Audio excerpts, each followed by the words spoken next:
신율의 뉴스 정면 승부 3부 시작하겠습니다. 매일 3부 오늘 하루에 있었던 가장 중요한 뉴스들 우리 김영민 아나운서가 정리해드리는 정면 브리핑 시간이죠.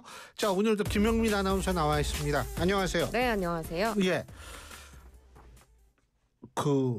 어제 밤에 저는 무슨 생각했냐면, 야, 이 비가 엄청 오면 이 아파트 1층은 무수관이 역류하고 그래요. 옛날 아파트는.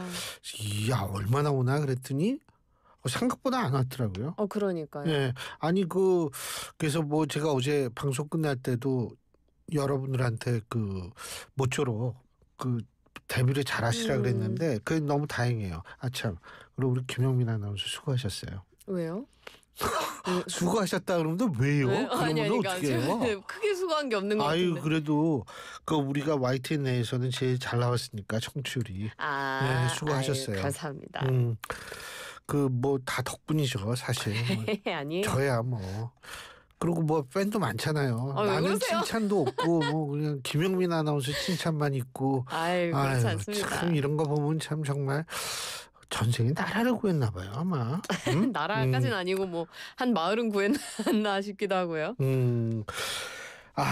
근데 잠깐 제가 지금 나온 속보를 말씀을 드립니다. 김건희 씨에 대한 특검 수사가 지금 마무리가 된 걸로 속보가 뜨고 있습니다.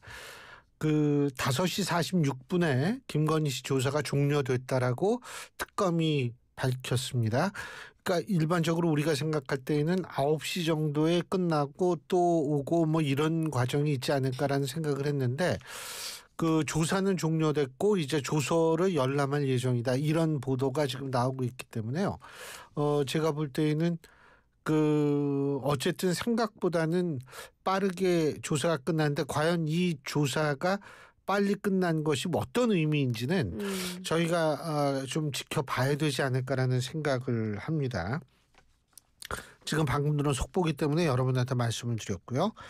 자, 우리가 비 얘기 있었는데 이게 비가 엄청나게 출근길이 비가 내릴 것이다 이런 얘기 있는데 당연히 그렇지는 않았는데 네. 지금은 날씨가 맑아졌어요. 또 서울은 그쳤어요. 네, 지금은 맑아졌는데 이게 또 어떻게 될지는 모르겠는데. 맞습니다. 그죠? 상황을 좀 보면요. 지금 내일이면 입추거든요. 이제 또 가을이 어느덧 다가오고 있는 날인데. 저는 24절기 다 맞겠지만 개인적으로 그렇게 신뢰 안 합니다. 입춘데 이렇게 덥고 어휴. 그럴 수 있죠.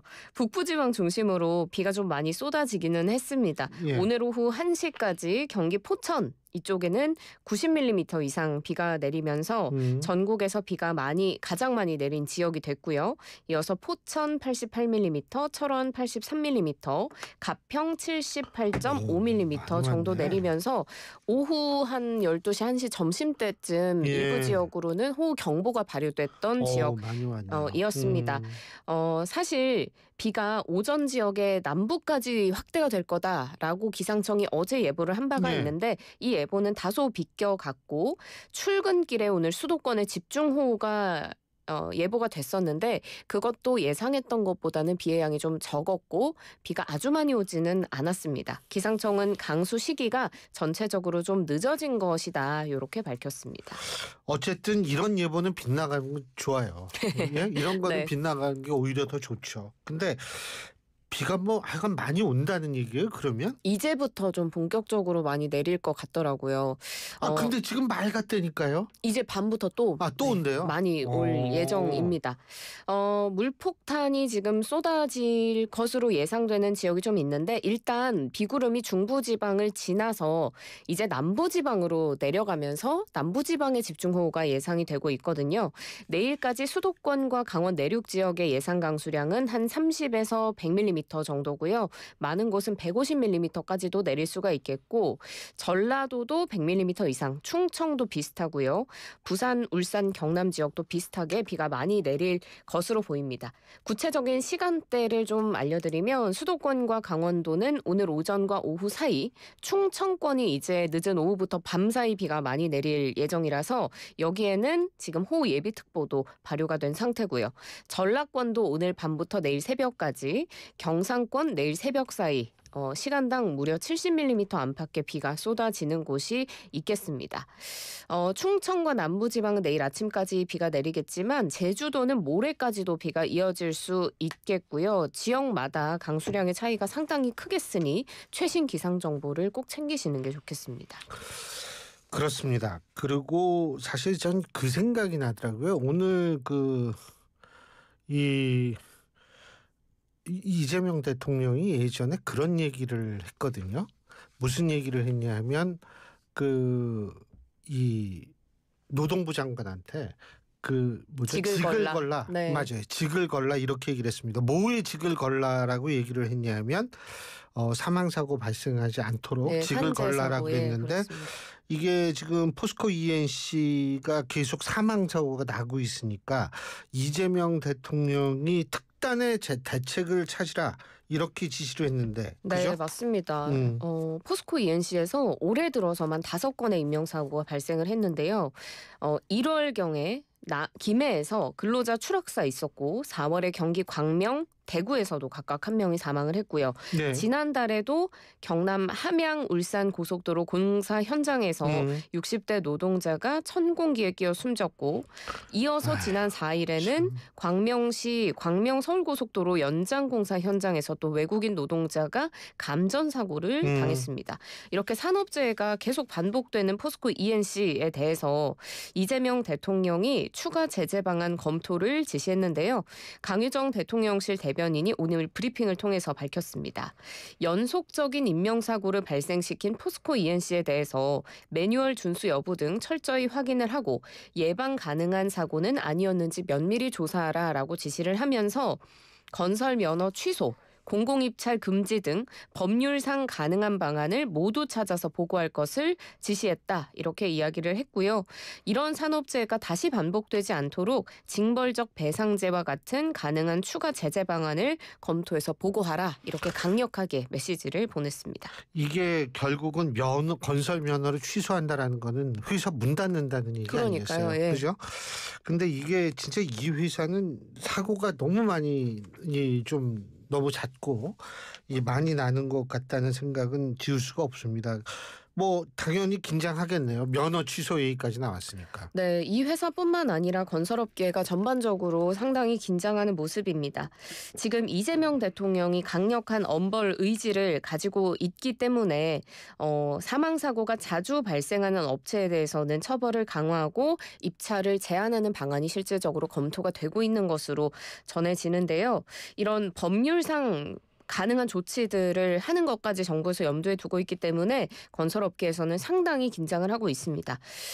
아시는 것처럼 포스코 ENC에서는 인명사고가 계속 발생하니까 기존 사장이 사임하는 일이 있었고 지금 신임 사장이 취임하고 나서 첫 경영 행보로 인명사고 현장을 찾는 모습을 보여주기도 했거든요. 그리고 지금 포스코 ENC는 인프라 사업 신규 수주를 잠정 중단하고 안전 최우선 경영을 위한 비상경영 체제에 돌입했다라는 기사까지 전해지고 있습니다. 그리고 다른 건설사들도 계속해서 상황을 예의주시하고 있는 상황인데요. 현대 엔지니어링도 올해 초에 세종안성 고속도로 교각 붕괴로 4명이 숨지는 등 3차례의 사망 사고를 겪은 상태라서 신규 수주 활동을 중단하고 새로운 재발 방지 시스템 구축에 총력을 기울이고 있는 상황이고요.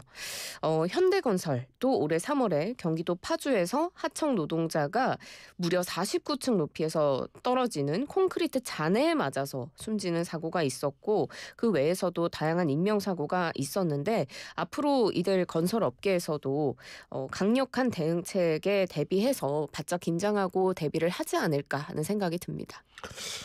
아니 이거는 진짜 맞는 얘기예요. 이재명 대통령이 얘기가 뭐냐면 이게 사람 살자고 하는 거 아니에요. 사업도. 그렇죠? 그죠? 근데 이 사업장에 이렇게 자꾸 인명피해가 나타난다는 거는 왜 우리가 공사를 하고 왜 건설업을 하고 하는 거에 대해서 의문을 가질 수밖에 없게 되는 그런 부분이거든요. 그래서 진짜 좀 그런 거 없었으면 좋겠다는 생각이 듭니다.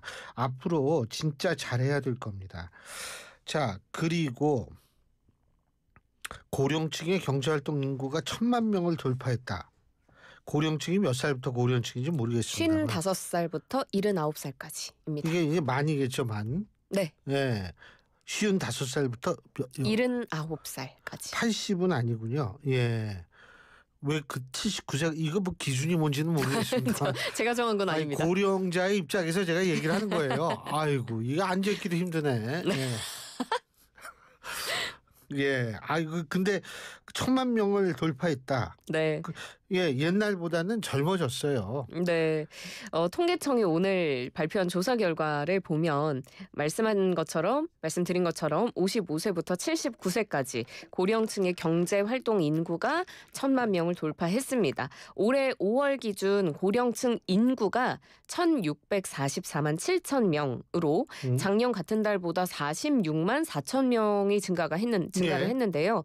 이 중에 경제 활동 인구가 취업자와 실업자를 모두 더한 인구를 경제활동 인구라고 하는데 1,000만 명을 넘기면서 1년 전보다 32만 명이 늘었고요.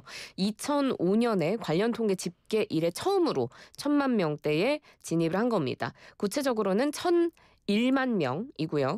고령층 취업자는 그러니까 취업자, 실업자를 더한 인구에서 실업자를 뺀 취업자가 978만 명. 이것도 작년 같은 달보다 34만 4천 명 증가를 했습니다. 주로 보건사회복지 분야나 제조업 분야에 많이 종사를 하고 있었는데 단순 노무 종사자나 서비스 종사자들이 좀 많았고요. 관리자나 사무 종사자에서는 이들의 비중이 좀 낮은 형태를 보였고 생애 주된 일자리에서 계속 일하는 것은 좀 어려운 실정이다라고 통계가 나왔습니다. 그 재작년 정도에 프랑스에서요 엄청난 시위가 있었습니다. 근데 그 시위가 있었던 게 뭐냐 하면 연금 크레바스, 다시 말해서 이제 노동을 그만두고 연금을 받는 그 나이의 간격을 줄이려고 일을 좀 더 정년을 연장하라 그러니까 엄청난 많은 시민들이 이제 거리에서 시위를 하고 그랬는데 그거는 근데 이제 우리나라는 반대거든요. 이 얘기는 결국 무슨 얘기냐면 먹고 살 수 있을 만큼의 연금이 나오는 나라에선 일을 오래 하고 싶어 하지 않는데 그렇지 않은 나라에서는 일을 좀 오래 해야 된다라는 생각을 하기 때문에 그런 것 아닌가 이런 생각이 들어요. 네, 맞습니다. 아무래도 그 연금이 좀 적고 생활하기에 충분하지 그렇죠. 않으니까 예. 계속해서 일을 하고 싶어 하는 것이 아닐까 싶은데 고령층의 약 70%가 계속 일하고자 하는 의지가 있었고 그 이유는 생활비였습니다. 이들의 월 평균 연금 수령액이 단 86만 원에 그쳤는데요. 국민연금연구원에서 작년에 발표한 1인 기준 노후 최소 생활비가 136만 1,000원이었으니까 최소 생활비의 한 63%밖에 연금 지급이 안 되는 겁니다. 예. 그러니까 당연히 계속 일할 수밖에 없는 구조고요. 고령층 중 장래에 일하기를 원하는 사람은 1,142만 1,000명으로 전체의 70% 가까이를 차지하고 이들은 한 평균 73.4세까지 일하기를 원했다고 합니다. 그렇죠.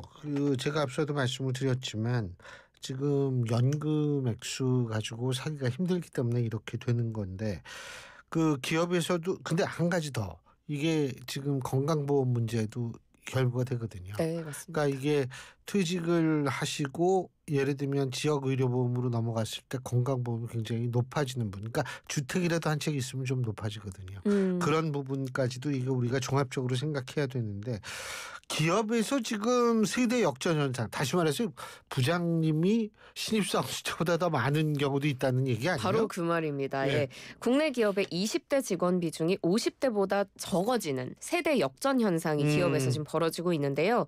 기업 분석 연구소 리더스 인덱스가 어제 제출한 자료를 보면요. 500대 기업의 30세 미만 인력 비중이 전년보다 1.2%포인트 감소하면서 19.8%로 집계가 됐고 같은 기간에 50세 이상 인력 비중은 또 0.6%포인트 늘면서 20.1%를 기록했습니다. 이 비중이 역전된 게 조사가 시작된 2015년 이후 처음 있는 일이라고 하고요. 30세 미만 인력 비중이 20% 아래로 떨어진 것도 처음입니다. 그래서 최근 3년간 젊은 직원은 매년 줄고 50세 이상 직원은 꾸준히 증가한 그런 양상을 보였습니다. 근데 이제 일부 직종에서는 그래서 승진을 좀 기피하는 현상도 나타난다는 그래요? 거거든요. 그러니까 예를 들면 부장까지는 적은데 부장에서 이제 임원으로 승진하게 되면 임원이 흔히 뭐의 약자냐면 임시직원의 약자라고 얘기하거든요. 그렇군요. 네, 이게 언제 어떻게 될지 모르기 때문에 그 올라가는 것보다는 좀 가늘고 길게 가는 게 좋다. 이래서 뭐 그런 현상도 있다고 하는데 어쨌든 이런 현상을 잘 좀 돌파하기 위해서는 여러 가지 좀 생각을 해야 될 겁니다. 특히 연금 개혁 얘기하고 있지 않습니까? 근데 이 연금 개혁과 노동 개혁을 연관해 가지고 한번 접근하는 방식 이런 것들이 지금 굉장히 필요하지 않나 이런 생각이 듭니다. 자, 우리 고령자하고는 여기까지 합시다. 그래요. 수고하셨어요. 맞습니다. 예, 김영민 아나운서였습니다.